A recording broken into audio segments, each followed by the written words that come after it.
Everyone's heard the legend. A wealthy tech tycoon dies, and instead of a casket, he's sealed in steel and ice, preserved at minus 196 degrees Celsius. Not buried, not cremated. Just waiting. Waiting for a future that might never come. A future where death is just a puzzle science hasn't solved yet. But is this hope or pure science fiction? Today we're diving into the controversial science of cryonics. Is it really possible to freeze a human body and bring it back to life? And more importantly, should we?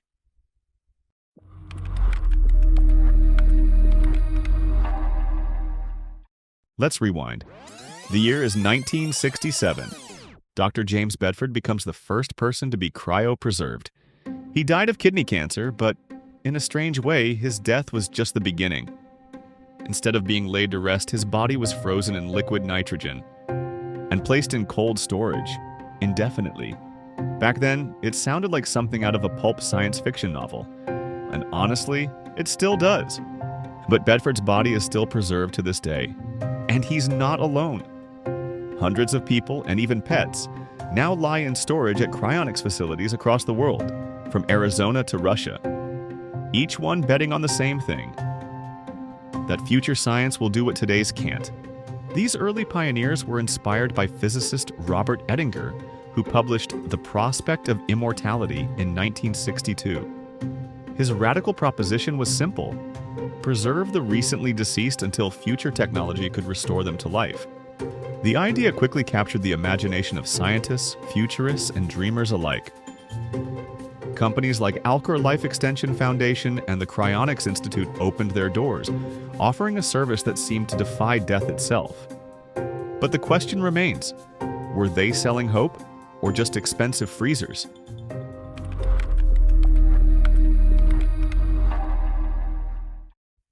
Here's the problem. Freezing a human isn't like putting leftovers in the freezer. Water expands when it freezes, so if you just froze a body like ice cream, cells would burst, tissues would shatter. It would be a slushy corpse, not a time capsule. So cryonics doesn't use freezing. It uses vitrification. Instead of letting water form ice, scientists infuse tissues with a medical antifreeze called a cryoprotectant to prevent damage. Then the body is slowly cooled down to minus 196 degrees Celsius, so that everything solidifies without crystallizing. The result? A body in suspended animation. No metabolism, no decay, just molecular stillness. But here's the twist.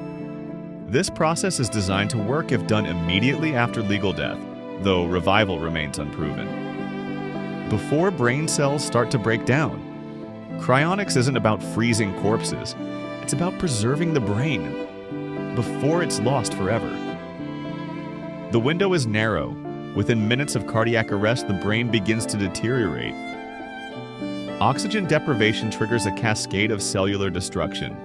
This is why cryonics teams stand by, ready to act the moment death is pronounced. They begin cooling the body immediately, administering medications to prevent blood clotting and cellular damage. It's a race against time, with the ultimate finish line being the preservation of the connectum, the intricate map of neural connections that makes you, you. Because if those connections dissolve, so might the person they once made.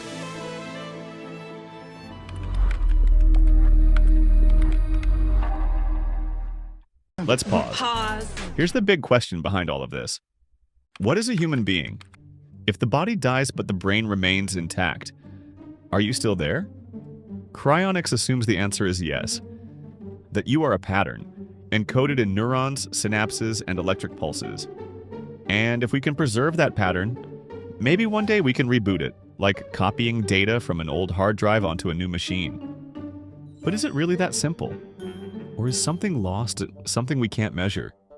The science suggests our memories, personalities, and consciousness arise from the physical structures of our brains. The synapse connections, the neural pathways, the molecular configurations. If these structures remain intact, perhaps the essence of who we are remains as well. But critics argue that consciousness is more than just physical structures, that there's something ineffable about human existence that cannot be preserved, no matter how perfect the vitrification.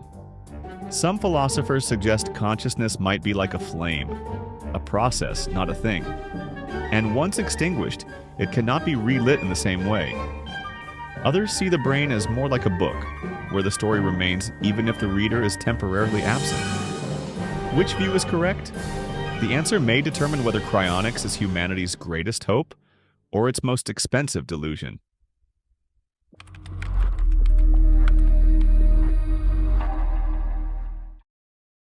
Let's say the preservation works. Let's say the brain is perfectly preserved. Now comes the hard part, bringing it back. Today we can't revive a cryopreserved human. Not even close. We can preserve small tissues like mouse embryos, but reviving a whole mouse or human is still far off. No one's ever reversed vitrification in a complex organ, let alone an entire body. But that hasn't stopped people from speculating. Some researchers imagine using nanotechnology with tiny robots that could repair cells one by one, though such technology doesn't exist yet. Others suggest scanning a preserved brain and uploading the mind into a digital world. A simulation, a ghost in the machine. But again, all of this is theory. There's no working prototype, no breakthrough, just potential. The field is steadily advancing, though. Scientists have successfully vitrified and rewarmed rabbit kidneys, which later regained function. Researchers have preserved and revived C. elegans worms, simple organisms with just 302 neurons, with their memories intact. Each small step builds on the last. Each breakthrough edges us closer to the possibility. But the gap between freezing a few cells and reviving a human brain remains vast. The human brain contains roughly 86 billion neurons, with trillions of connections between them. The challenge isn't just technological, it's conceptual. We're not just trying to restart a machine, we're trying to restart a mind.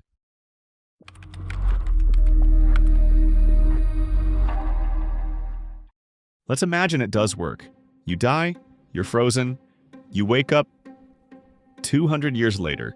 The world is unrecognizable and everyone you knew is gone. The laws have changed, the language, the culture, maybe even what it means to be human. Would you still want to come back? But there's more to consider. Cryonics is expensive.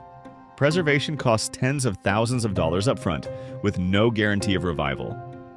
Who funds this? Who pays to bring you back? Cryonics doesn't just freeze a body, it freezes a person in time. And reviving them isn't just a scientific challenge, it's a moral one. Who welcomes them? And are they truly the same person? Or just a memory, rebooted? The psychological impact of awakening in a future world is equally daunting. How would you adapt to a society that may view your beliefs and values as primitive? How would you cope with the knowledge that everyone you ever loved has long since returned to dust? Then there's the problem of resources. Earth is already struggling with limited space and capacity. What happens when we add thousands, perhaps millions, of reanimated ancestors to the population? And what if only the wealthy can afford this second chance?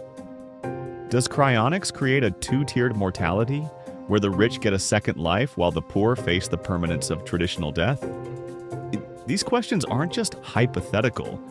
They shape how we view cryonics today, and how future generations might view us for pursuing it.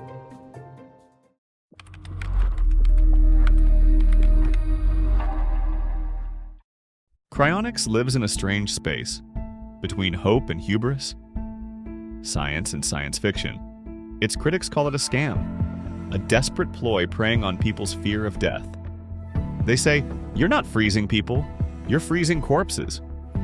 And they might be right, as current technology can't revive anyone. But its advocates say this: we already transplant hearts. We grow organs in labs.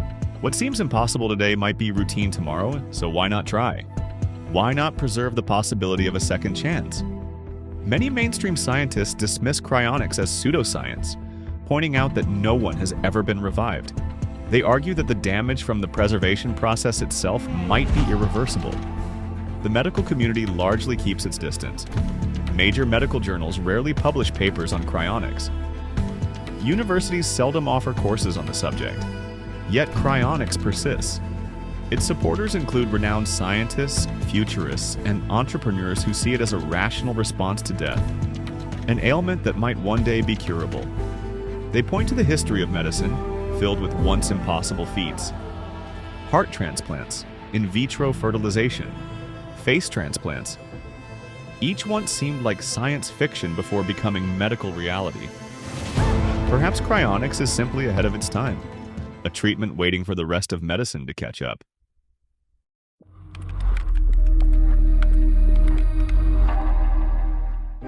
Right now, cryonics is a leap of faith. You're not buying immortality, you're buying a ticket to a future you hope exists, and who knows? Maybe one day a child will be born who specializes in reanimation. Maybe they'll bring back James Bedford. Maybe they'll bring back you. But for now, the chamber stays sealed. The liquid nitrogen keeps bubbling, and time for the frozen stands still. The field continues to evolve. Research into organ preservation for transplantation is yielding techniques that might benefit cryonics. Advances in nanotechnology offer glimpses of how cellular repair might one day work. Meanwhile, cryonics organizations are improving their methods. Better cryoprotectants, faster cooling techniques, more stable storage facilities designed to last centuries. Some are exploring alternative approaches, like chemical preservation of the brain's connectome, or digital scanning of neural structures for potential future uploading. Each approach has its champions and challengers. Each represents a different vision of what it means to preserve a human life. What they share is a refusal to accept death as inevitable, at least not yet. Let's return to the moment of death, not as an ending, but as a pause. What if death is not the full stop we thought it was? What if it's just a comma, a breath held in liquid nitrogen, waiting for the next sentence to begin? The science of cryonics doesn't give us answers, not yet. But it dares to ask the most human question of all. What if we didn't have to say goodbye? Throughout history, humans have sought immortality. Through legacy, through art, through spiritual belief. Cryonics represents a distinctly modern approach, technological preservation of the self. Whether it works or not, its very existence speaks to our refusal to accept limits, our determination to push boundaries, our hope that science might one day overcome death itself. Is that hubris? Perhaps. Is it hope? Absolutely, and maybe that's the most human thing of all, the ability to hope beyond reason, to imagine beyond evidence, to dream beyond death. So, would you take the leap and freeze your future? Drop your thoughts in the comments below.